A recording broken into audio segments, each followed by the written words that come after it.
Thrill Me. This show is part of the Thrill Me Podcast Network. Experience more on Facebook and YouTube.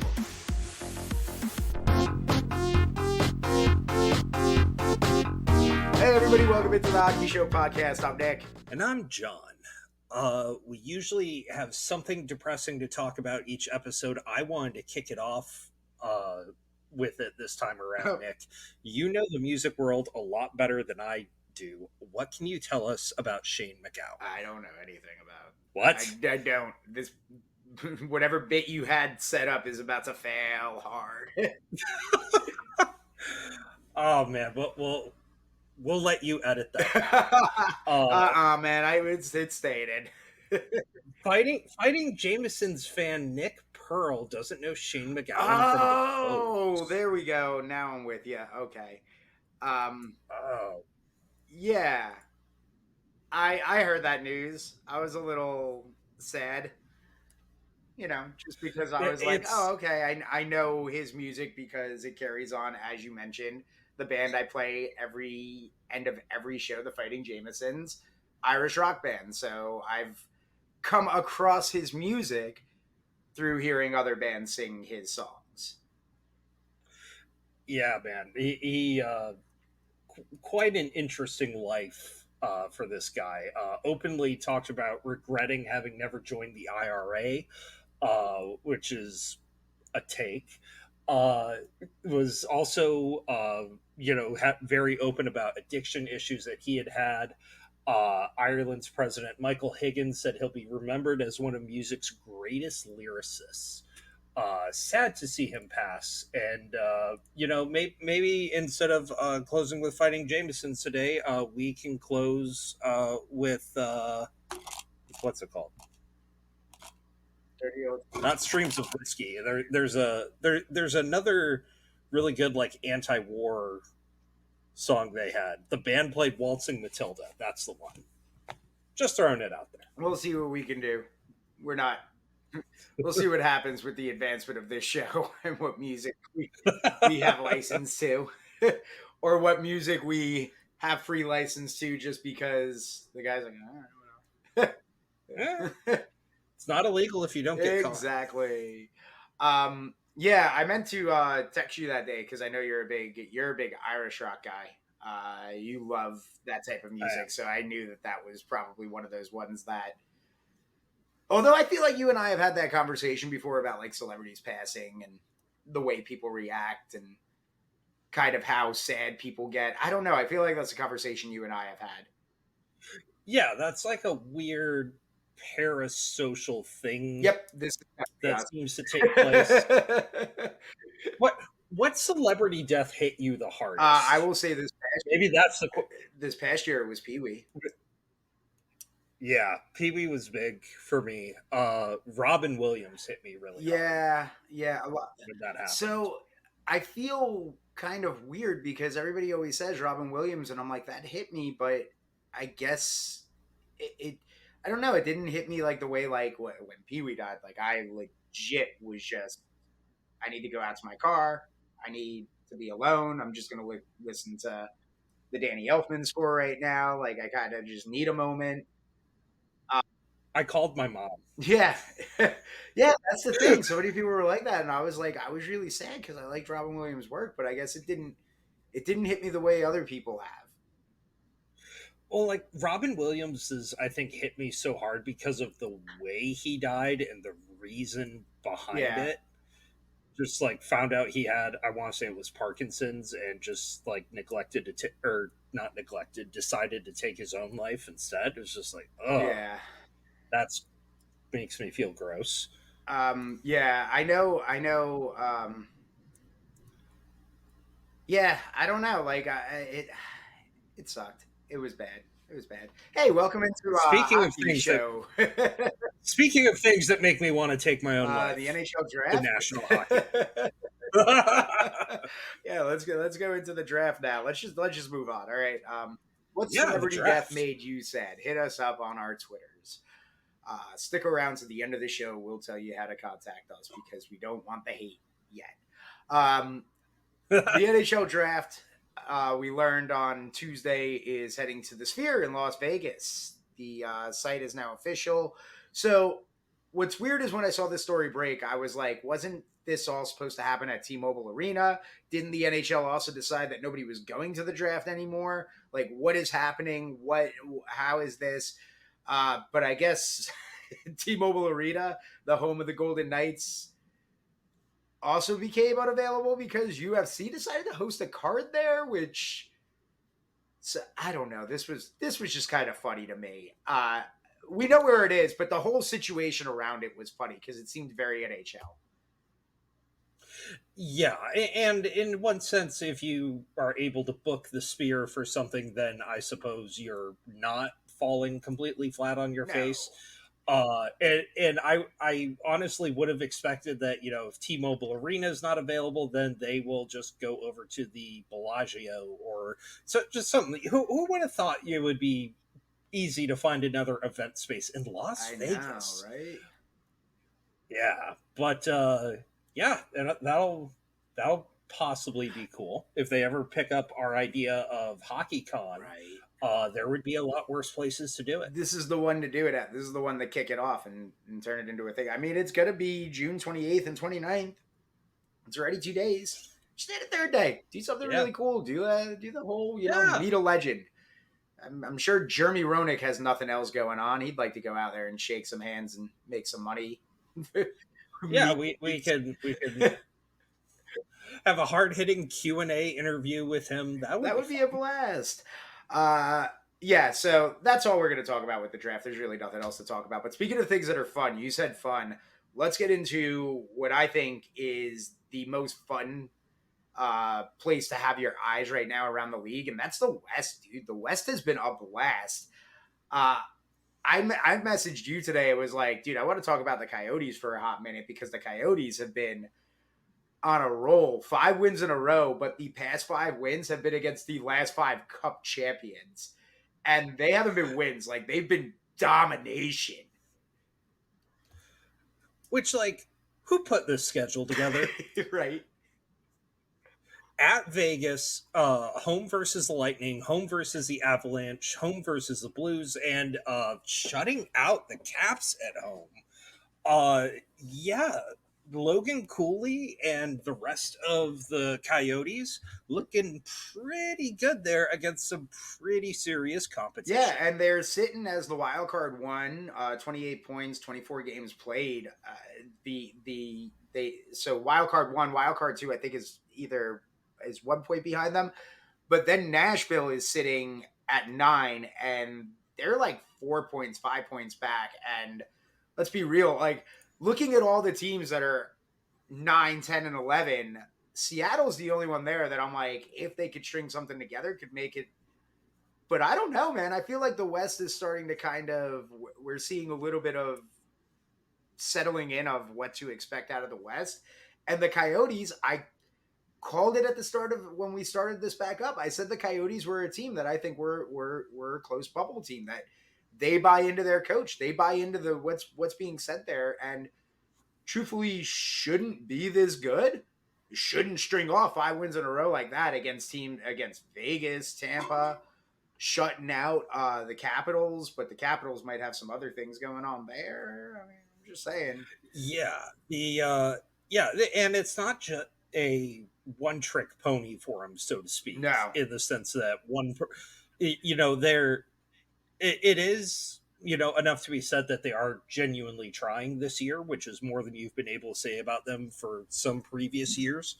But, this offseason, they go out, they get Matt Dumba, they get Jason Zucker, they get some people that maybe aren't like the highest end of talent anymore, but you could still put something together with them. Alex Kerfoot's another good example. And it's kind of paying off. Now, part of that is going to be because, as everyone mentions, the Pacific's a pretty weak division. But, making a playoff push is going to be big for this franchise. I can't honestly imagine what it would be like to have a playoff game at Mullet Arena. That would be so cool. I think that would be cool. I would want to find out. Listen, I know it's not a popular take around the league because it's funnier to point and laugh at like a 5,000 seat arena for an NHL team and how embarrassing that is. But let's be real. That 5,000 like true Coyotes fans in a playoff game, that's an arena I don't want to go to. Unless it's Vegas, then you know the Vegas crowd's going to end up overtaking it. It's going to be like 4,000 Vegas fans like, to 1,000 Coyote fans. But yeah, like we talked about last year, as they lean into that kind of like college atmosphere a little bit, having the band and the student section, just like I didn't think about that until now, but like the idea of them putting together a playoff appearance there would be something to behold. It just, I think it would be, I think people have not leaned into how cool this could be. I think a few people have leaned into it, and where like I'm one of them. I believe you're one of them. I don't think you've ever really complained about Mullet Arena. I can't remember you doing that, but like, there's very few amount of us that are like, this is cool and this could be utilized in like a great way for building the fan base with that college fan base there that kind of will, a lot of them might end up staying there for jobs. That's what happens. You go away to college, you end up staying where where you graduated from. Not all of us can pull a John and get out of there. Some of us did, and then we're like, I want to go back. Yeah. There's worse places to end up. Exactly. But I think it could be a blast there. Yeah. I feel like we like semi-adopted Vancouver last year. We might have to semi-adopt the Coyotes. Oh, I love the Coyotes. If nothing else, just to like be able to show to show what that playoff atmosphere would be like there. It is. If nothing else, aren't you curious what ticket prices will end up looking like for playoffs at a college arena? That's what I want to see. I want to see like where they do like the 4-pack with like the hot dogs and the soft drink for the college. Like show your Mac card and get like a free beer or something like that. It would be so rowdy and so fun. But I'm loving it. I've been tuning into more Coyotes games as well. They're just a fun team to watch. And it's funny when you mention Dumba. Remember when we were all like, oh, where do you think he's going to end up? Where do you think he's going to end up? Because inevitably the Coyotes are going to kind of falter. But they've just maintained. And they might be buyers at this point. Yeah. Which also, could you imagine? I know Ottawa's playing good tonight. Of course they would. But could you imagine Coyotes getting in? Chychrun ends up going from Arizona to, is Chychrun the issue? Was it Chychrun? Was it always Chychrun? Was he holding back the Coyotes and now he's holding back Ottawa? Him and Ekman Larson both. Did we figure out the issue? So here's the other thing to consider about the Coyotes is they have 3 second-round draft picks this year. Mm-hmm. They have 3 third-round draft picks. Next year, they have 4 second-round picks. Year after that, they have 3 second-round picks, which, like, having a whole bunch of picks and a whole bunch of kicks at the can sounds good in theory, but you can only have 50 contracts. Oh, my gosh. So that's great draft capital. Yeah, if you're going, but if you want to go out and add for a playoff run, you're not necessarily going to miss a lot of these picks. No, you're not. And I mean that's great trade bait. Everybody loves that. How many guys do you get for second, third round picks that end up being those playoff push guys? And this is the thing. It's the way to look at it as well is Arizona doesn't have to be, we could talk about the best team in the league, but how many times did the President's Trophy winner end up winning the cup? It doesn't happen that often because when you get to the playoffs, it becomes a tournament. In all leagues, it becomes a tournament. So all you're trying to do during the regular season is get to the tournament. And by the deadline, you're trying to position yourself to make a tournament run. So, I mean, Arizona is going to be interesting to watch. They will be buyers, but what do they go out and get? Are they going to, because they got a pretty good team, but is like Tarasenko on their radar? Is Elias Lindholm like, on their radar? Does all of a sudden Arizona become the destination to go play for a playoff run? It'd be fun, but another team though that they are trying to catch. Oh, sorry, you have a final thought on Arizona? Well, the only other thing for them I was going to mention, aside from just, I don't think we've emphasized how impressive this 5-game winning streak has been for them. Is that the team that's ahead of them in the Pacific is the Kings. Yes. The Kings have played 3 less games than them and are still 3 points ahead of them. Yeah. So realistically, like, you're probably not catching the Kings, but can they stay ahead of St. Louis and Nashville and Calgary and Seattle? Yeah, maybe. Yeah, that's the thing. Looking at what they had left, or what they had left, who's behind them and chasing them. They've positioned themselves in a spot that I don't think many people, including myself, honestly, I thought they would be fun. I thought they would be gritty, and they've been that, but they have definitely pulled out more wins than I expected. This 5-game winning streak, you're right. We haven't emphasized how impressive it is enough, but it really was the driving factor for me to say, I want to put it on the record on this show that I'm on the Coyotes bandwagon here. Like, yeah, I'm into this. I love this. Higher. You were higher on them than I was to start the season, and I'm so happy it's paying off. It feels good when one of your like bold predictions starts paying off. You're like, ooh, yeah, yeah. I mean, like, I thought they'd be better than Chicago.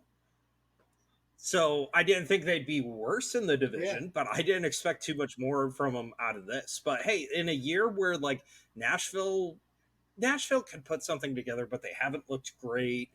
St. Louis is still taking a step back. Minnesota's clearly struggled. Like, someone's got to step up and take advantage of it. And clearly the Coyotes have done that so far. And good for them.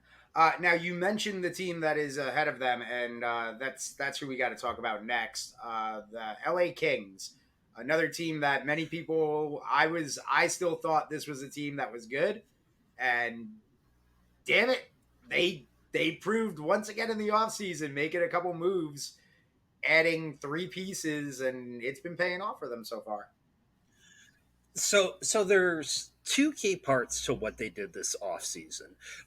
The first key part of it was after they moved on from Jonathan Quick last year, they brought in Cam Talbot on a $1 million deal to share net-minding duties with Phoenix Copley, who, to be fair, Copley did kind of save their season last year when they didn't have any other goaltending options. But if you're going to the guy that couldn't get any net in Minnesota, you might kind of say, well, they're clearly just phoning it in. But similar to what you saw from Vegas in the playoffs last year, sometimes if your goalie's just good enough, then that's going to be enough to carry you through.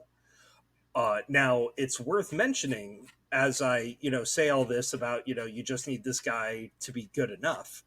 Right now, so far for the year, Cam Talbot has a .926 save percentage out of 15 games, which would be above average most years. But for a year like this, that's completely unheard of. And the other big move that they made was they traded for Pierre-Luc Dubois, which was a move I didn't particularly care for, and I thought it meant you were giving up on Quentin Byfield and just casting him aside almost. Dubois is currently playing on their third line, and their Philip Deneau and Anze Kopitar are ahead of them. And that is a pretty strong set of centers to have for a team. That's a real serious depth there. If someone gets injured, you can move things around a little bit. Like, there's a lot of flexibility to be appreciated out of that. And they put Quentin Byfield at wing on the top line, opposite of Adrian Kempe. And that has been a revelation for him so far this year. Byfield's played in all 21 games that they've played so far. He has 6 goals, 18 points, is really just starting to look like he's having that breakout season, even though this is his 4th year in the league. And given where you are with the Rangers and everything that you've been preaching as far as patience goes with their prospects, was curious to what you thought of seeing that out west, where finally someone that maybe didn't click right away like you would expect a second overall pick to, is starting to really come into his own there. And kind of like, how patient are you supposed to be with prospects like I this? think it depends on the prospect. I think it depends on the position and what you envision for your future as well. In the Rangers case, it's been Lafreniere first, Kako second in the conversation, but the kids need to take the next step so that a team that's in a position, a little bit of a cap crunch, can have a top six winger for an entry level deal, still on a restricted contract, somebody who's still team friendly, so to say. So I really think it comes down to the organization and what your goal is. I think in LA, they haven't needed to worry about that because you still have some of those aged veterans there. I think I saw what's his name? Fiala? No, not Fiala. Oh gosh, Kopitar. Yeah. He just set like the record for most points or whatever it was, something like that with the Kings. Like, Yeah. He just broke. He just broke the record for points for Kings. Yeah. yeah. So they've always, that's still a top guy for them. So they still have those top six players. So I think you can hold off and not have to worry about those prospects. It's not a team where you're throwing that guy. It's not Connor Bedard in Chicago or Jack Hughes his first year with the Devils. Let's be real. That first year with the Devils, where Jack Hughes is now, looking rough. yeah, it compared to now, yeah, it's like there could have been questions there, but he took the next step and became the franchise player that we all knew he eventually would become. So, and I think over time, like GMs have become a lot more cautious about giving up on a player, so to speak. I mean, like for every like Philip Zadina or Nail Yakupov or players like that, where you expected a lot out of them and just let them move on and nothing came of it. I don't think people remember those stories as much as the Martin St. Louis or Brett Hulls of the world that you had for a little bit, not to pick on Calgary, that you had for a little while. Then they completely blossomed once you traded them away. The Red Wings, my favorite example for him, had a guy by the name of Adam Oates, you may have heard of. favorite players. Played 4 seasons. Yeah, he played 4 seasons in Detroit, didn't do much of anything. They traded him to St. Louis, and he had 102 points that first year with St. Louis and goes on to have a Hall of Fame career. So when you're going to move on from somebody, you got to be certain, or there's a good chance it's going to end up costing you your job. And you're right. There's always a timidness to do it, to trade that first overall pick. It happens sometimes. It's what we've talked about it in the past, where the percentage of those first round picks that even make it, and if they do make it, pan out. It's not as many as you think. It's not, 31 first round picks are not making it to the NHL and having Hall of Fame careers. It's just not. It doesn't happen. Maybe out of those 31, 32 now drafted, 32, drafted, maybe 12 of them make it. Maybe 1 or 2 of them actually become like superstars. It's that every year on a good year. You don't get, it's not often you get a year where it's, you're tanking for Eichel or McDavid. You're not doing that every year.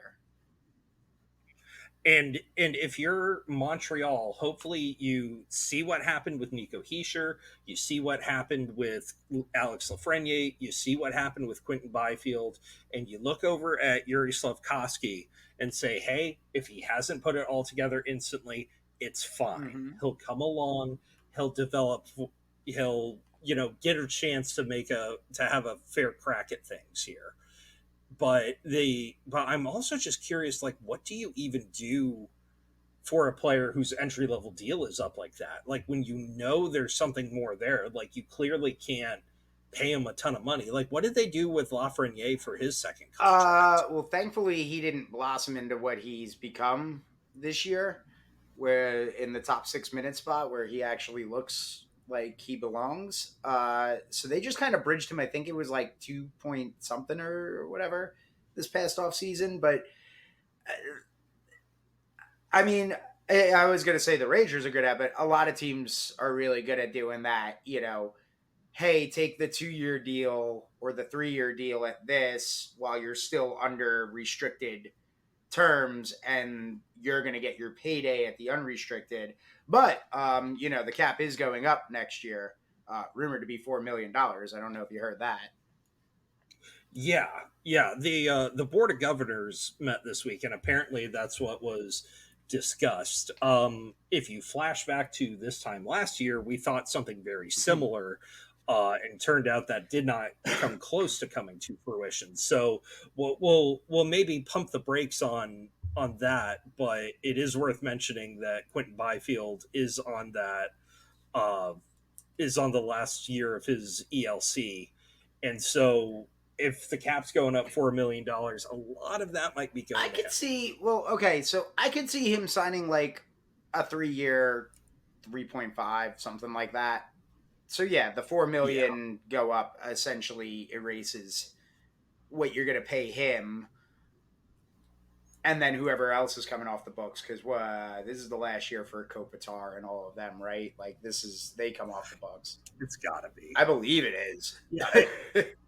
Him, Dustin, all of them, right? Actually, you know what? I'm wrong. They extended Kopitar this year. He has 2 more years at $7 million. That's right. They did. Well, it's less than what he was making, right? Yeah. All right. But then so that maybe that's what you do with it. Isn't Drew Doughty's $10 million off the books? No, Drew Doughty goes to 2027.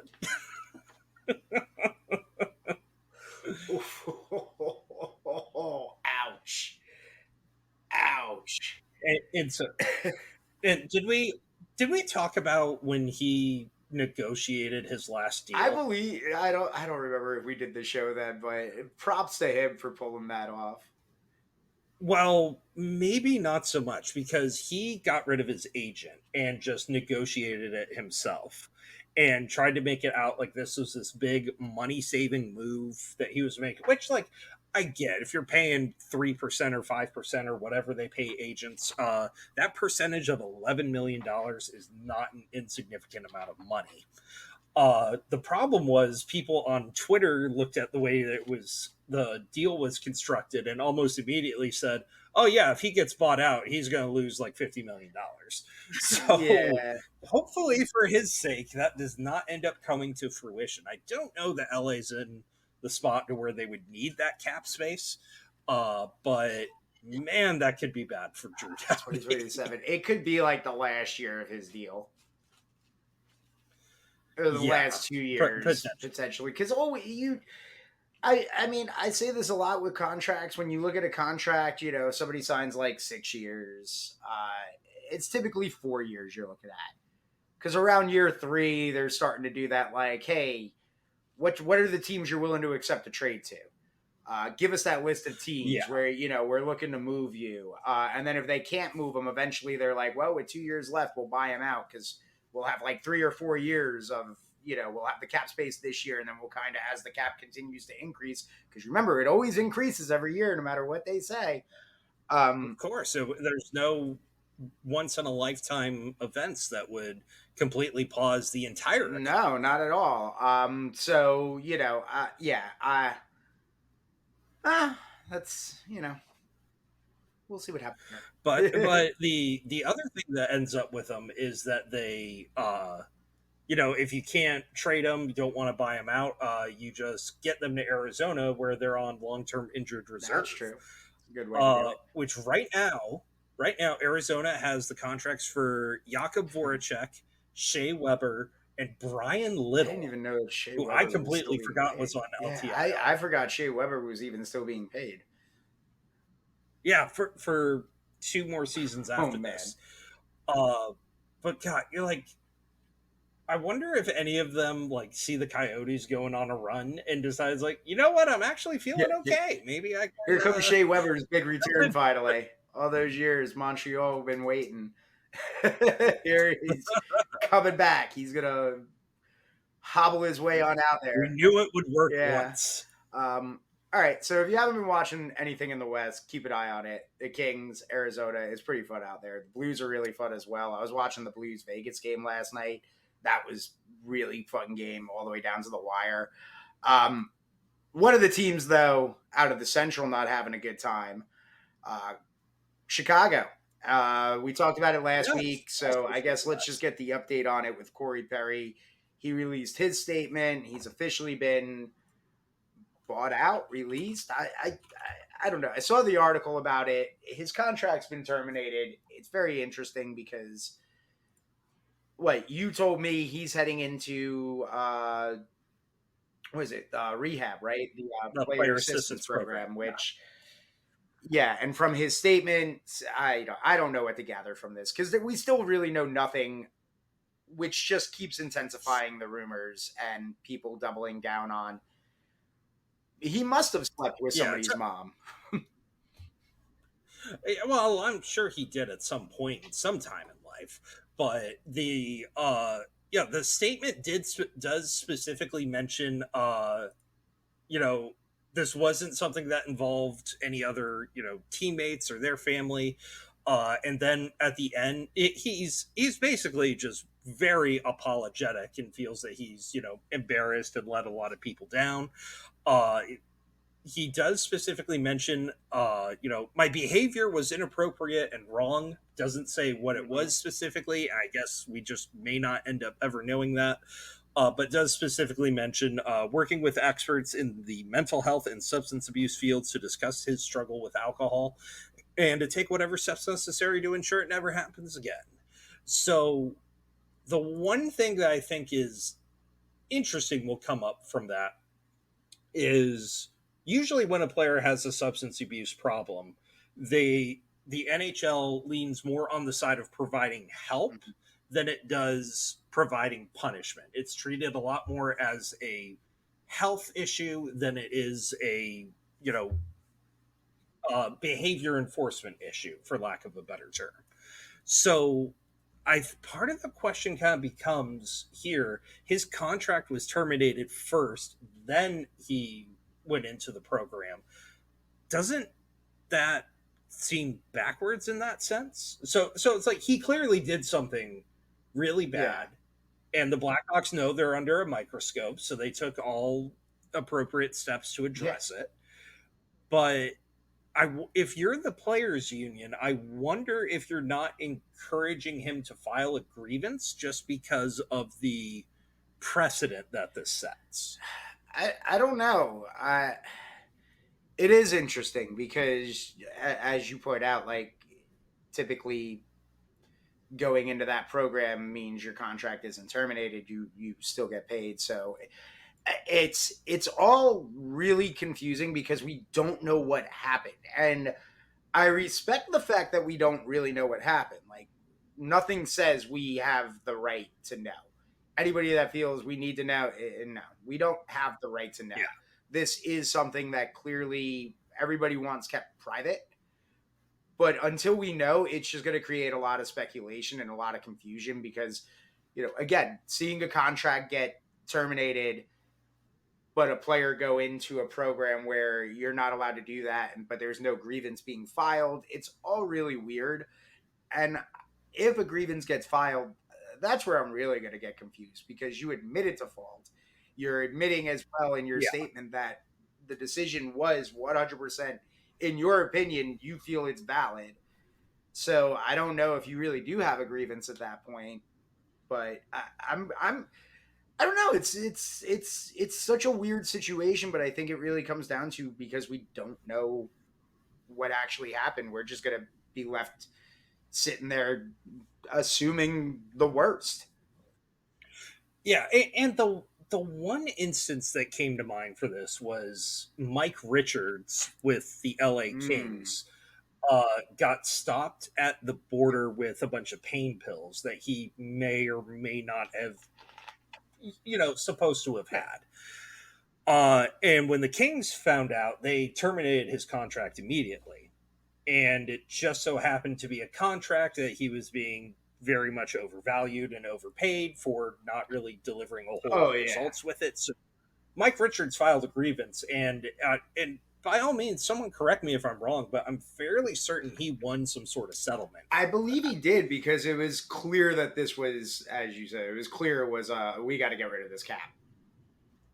Yeah, it was clearly a hey, here's an Yeah. opportunity rather than yeah. So I could perfectly well see a world where Corey Perry is genuinely remorseful and embarrassed and doesn't want to fight his contract being terminated, but the union comes to him and says, "Look, man, like this could potentially be setting a precedence for younger players down the line. You gotta at least pretend to fight this for Yeah. us." Yeah. It'll be interesting to see. That's for sure. It'll be interesting to see how this all plays out. Yeah. Uh, I don't know. It's not going to go away. That's for sure. Yeah, but whatever it is, hopefully Corey Perry's getting the help that he Yeah. needs, and the damage to whoever else was involved isn't going to be like a lifelong thing they have to deal Yeah, with. absolutely. All right, moving on. Let's talk a little bit. I didn't really want to talk about this, but I have just seen so much conversation around it, and that is the Hart Contenders. And I didn't want to talk Yes. about it, but it's kind of bugged me because what I've seen a lot of is Artemi Panarin seems to be a lock for this year's Hart Trophy, or Panarin should be top of the list for the Hart Contenders this year.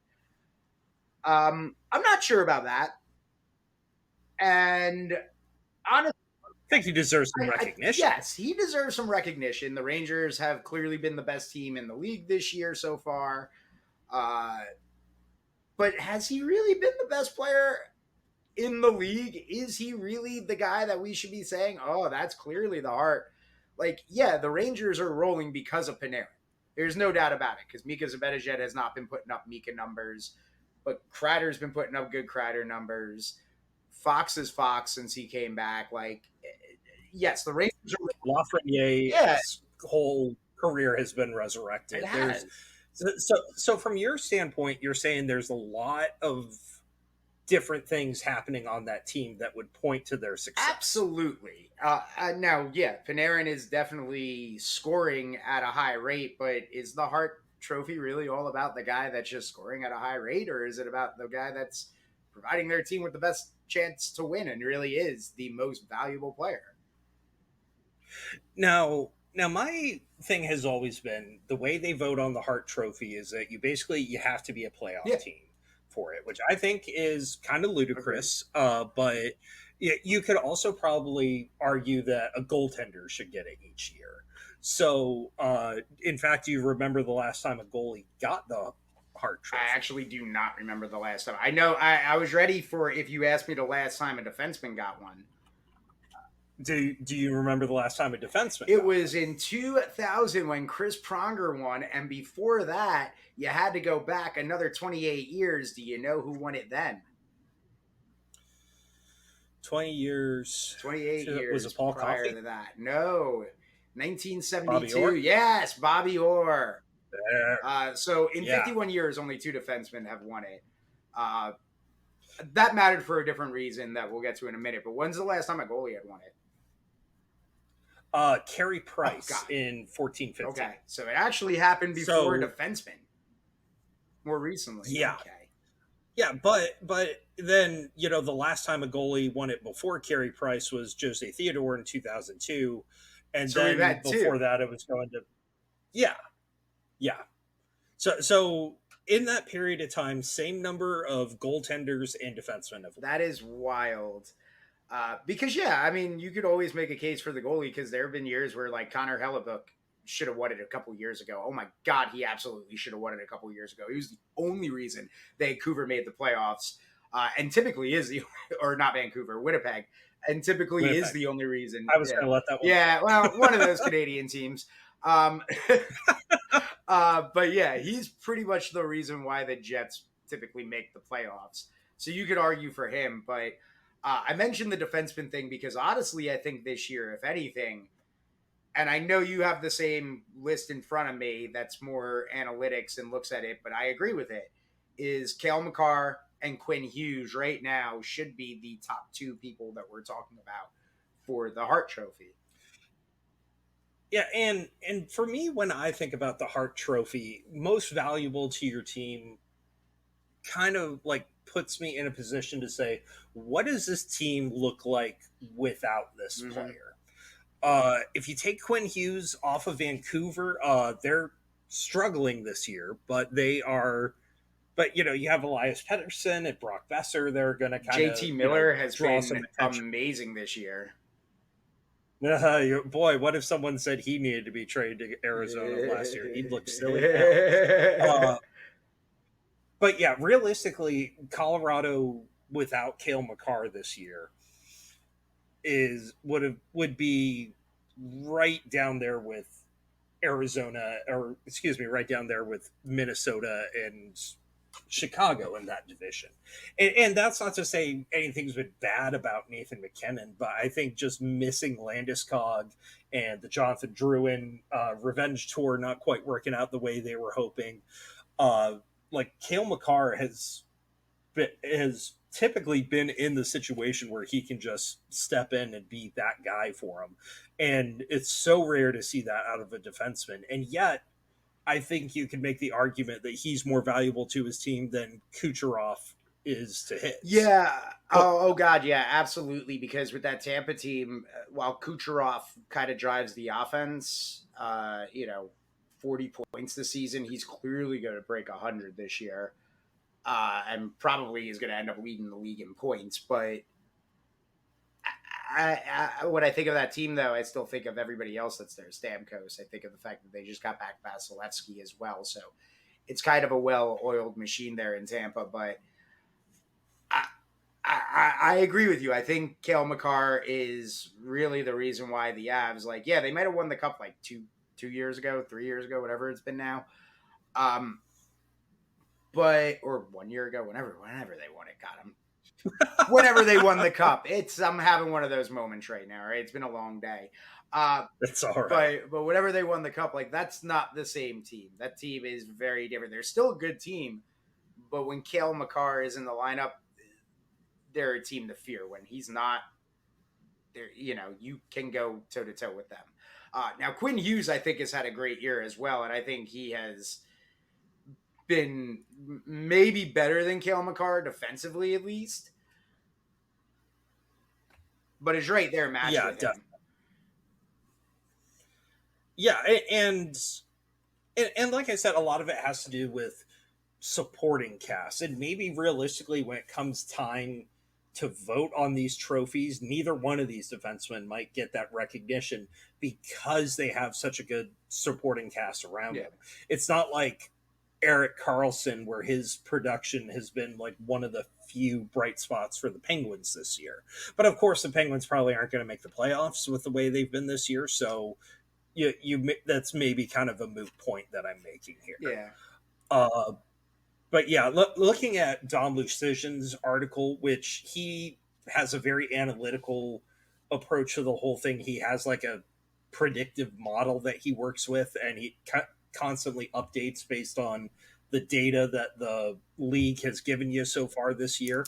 But his top three Norris is Cale Makar, Quinn Hughes, Erik Karlsson. So it's clearly trending in that direction for defensemen. It's just kind of like surprising to see some of them rank so much more valuable to their teams than forwards. Yeah. I mean, I think defensemen get overlooked a lot. Especially in this league where, it's kind of starting to go back. It's becoming more offensive driven. I am curious, by the way, I haven't seen any numbers on it where scoring's at, compared to years past, because I feel like this year has been kind of like last year, where we've seen a lot of high scoring games. I don't know. I haven't seen much. Last year it was something we talked a lot about with where scoring's at, this and that. But this year it seems kind of very quiet. Like nobody wants to have that conversation. Yeah, like last year it didn't really hit me until like I saw the average save percentage was like 908, and it's just like, oh, okay, so there's just an insane amount of scoring across the league when I'm used to the average being like 920. Yeah. So I think that scoring has been about on par with last season, which I don't know. Last season was the most exciting season we had in a while. Yeah. I felt like you couldn't turn off a game. No lead felt like it was safe. There were so many come from behind victories for teams. It was a lot of fun to watch with it. But yeah, is there any other trophy you want to dive into while I have the article here in front of me? No, that was really the only one, just because I've seen so many people throwing out Panarin's name that I was like, I need to throw out names that people really should be kind of paying attention to. Although what's wild is that if the Rangers do end up as the President Trophy winners, I could see Panarin winning the trophy because of that. Because the pace that he's on right now, he's going to end up having a career high in points. He's going to break 100. He's clearly on that path. Let me put this out there for you. Because obviously without Kane, without Tarasenko, I think a lot of people would assume this year's Rangers team was a step back from where they were last year. If the Rangers maintain this pace or a similar pace, does Peter Laviolette deserve consideration for the Jack Adams?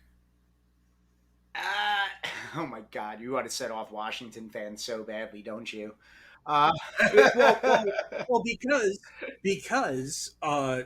Mike Babcock, before he completely imploded as a human being, or John Cooper, or a lot of these coaches don't end up with a lot of consideration for the Jack Adams. It almost seems to default to the most improved award or team that overperformed everyone's expectations. You know what? Award. I don't think his name might get thrown out there, but I don't think he ends up getting even in the top 3, because the Rangers were still considered a playoff team. They were still a desirable team. There's a window there. There's, the Shesterkin effect and all of that. Mika and all of them being there, and Panarin. So it's not the craziest thing to see them go from being 100 and something point team last year to, now they're President Trophy winners, or they're one of the top 3 teams in the league this year, and they won. So there were some. I thought it was crazy because I really didn't think that. I figured they would be battling it out with the Devils again for that 2 and 3 spot. I figured it was Carolina's division, but there were some people that did say that there was a path for the Rangers to win the division, and now they're sitting in a pretty decent spot in that division, and just one of the top teams in the league. That I'm kind of was taken aback by that. Yeah, and it's been weird how consistently decent Philadelphia has been, while at the same time just consistently not decent the Devils have been. Yeah, they've that goalie situation there has not been really good for them. Yeah, well, granted, the Devils do have games in hand on the Flyers, but they also have 3 other metropolitan teams between them as well. So, I don't know. That's a weird situation that's happened with them this year. Maybe Lindy Ruff shouldn't have gotten that contract extension. well, similar to what we said. They've been having some injuries, right? They've had some injury issues, because I know Hughes has been out of the lineup. Hischier was out for a while. Yeah, Nico Hischier was out for a little bit, but I don't know that New Jersey's goaltending has been abysmal. It definitely hasn't helped them win any games, that's for sure. Yeah. Yeah. All right. Do you have any other notes? I know we talked some other things, but I got nothing else on my note sheet over here after that. So I had a fun thing I wanted to talk about a little bit. So watching Michigan Wolverines win the Big Ten title for the 3rd year in a row. Uh, and naturally, I started thinking about hockey. Uh, have you ever heard of the Paul Bunyan Trophy? No. Have you ever heard of the Little Brown Jug? No. Of course not. These are things that like Michigan fans would specifically know about. Like the Little Brown Jug comes from when they played Minnesota one year and like bought this at a general store to like hold water for them and they accidentally left it behind. And I don't remember which team did it, but one of them was like, "Hey, we left this behind. Can we get our jug back?" And the other teams was like, "No, play us for it." And it's just become this like this trophy that they paint the winner on each year and all this nonsense. And then like the Paul Bunyan Trophy goes to Michigan or Michigan State, and it's just carved out of wood. And the governor made it one year for like the two teams to have for it. It made me think if the NHL could have like regular rivalry trophies that got awarded to where we talk about hockey being so much more regional than it is like a big, national thing. Not everyone's following along with what's happening with Phoenix or the Flyers or whoever. They're usually just focused in on their team. What if we gave them something else to focus in on with their team by giving them regional rivalry trophies? I mean, isn't that what the divisions and all of that already are? You try to win. To a degree, Why they always but raise like a banner for "We won this division, yay!" So you're coming at it from a point that this would be a participation trophy, Yeah. which I you're not didn't say necessarily. that. I did not say that. If you did, you wouldn't necessarily be wrong. But I just thought it would be a lot of fun if, like, the Flyers and the Penguins had the Keystone State Trophy, and it's a trophy that's made out of Keystone. I don't know exactly what that is. The fracking trophy, it can be called. That's Buffalo. And yeah, but you figure out, whoever wins the season series gets a chance to, hold on to this trophy for a year. It's bragging rights. It gets the local fans a little bit more excited about it, something for them to follow. And then, even if both teams are terrible, that's still something. Or, the Flyers went to the playoffs and the Penguins didn't. Yeah, but the Penguins held on to the Keystone Trophy that year. And, I don't Yeah, know. I'm thinking no, outside the box I here. see what you're doing. I like what you're doing. I've seen it before. I mean, hell, in a way, the NBA currently is doing it like now with that in-season tournament thing where everybody got. Now that I don't understand. Trust me, man. The Knicks are in the semifinal game, and I'm still trying to figure part of it out. But from what I gather, it was they put every team like in certain like divisions and regions, and during the season there were dedicated games to, all right, this is like game one of the of this group A, group B, group C, group D, and then it worked kind of like the international where the more points you score, the more games you win, the better it is, because if you both end up like 3-1 but you scored like, oh god, I can't do NBA numbers in my head of like what 4 games and 100 and something. If you scored the most points and you were tied with the other team, your more points got you the first place and you ended up as the 1 seed to the 2 seed. So you do a round robin, and then that becomes is it single elimination? Yeah, single elimination. So they all played like something like 4 or 5 games in their bracket or whatever it was in their group regions, and then And those were just broke like off into regularly scheduled regular games, and then those broke off into, this is where I think it got all weird and where it turned into like, and now new games played, because now you've got like the 1 versus 4 games and this and that while the rest of the league is playing, and then it's a neutral site for the in-season tournament championship being in Vegas. I get a little weird, but something that has drawn eyes to the sport where you're kind of like, what's going on over here? There's tournament stuff in the season as well. And to another extent, in baseball, it used to happen with the Mets and the Yankees a lot. Back in the like 70s and stuff, they did the Merit Trophy game where the two teams played, and the winner got got the mayor's trophy for the year. So the Mets used to win that a few times. So, it was one of those things where like Met fans could be like, haha, it doesn't matter. We missed the playoffs. We won the mayor trophy. We're the best team in New York. Haha. So like there's what something there. It, though? Did they just stop caring? It's when the team, when baby brother is winning a little bit more, you kind of don't want to do it anymore. Oh no, the big brother is losing to baby brother. We're done. We don't want to play this anymore. We don't want to do this exhibition game anymore. And what I wish you had a better way of doing this is have like the Golden Seals Memorial Trophy that's all three California teams, or the Empire State Trophy that's Rangers, Islanders, Sabres, something like that. The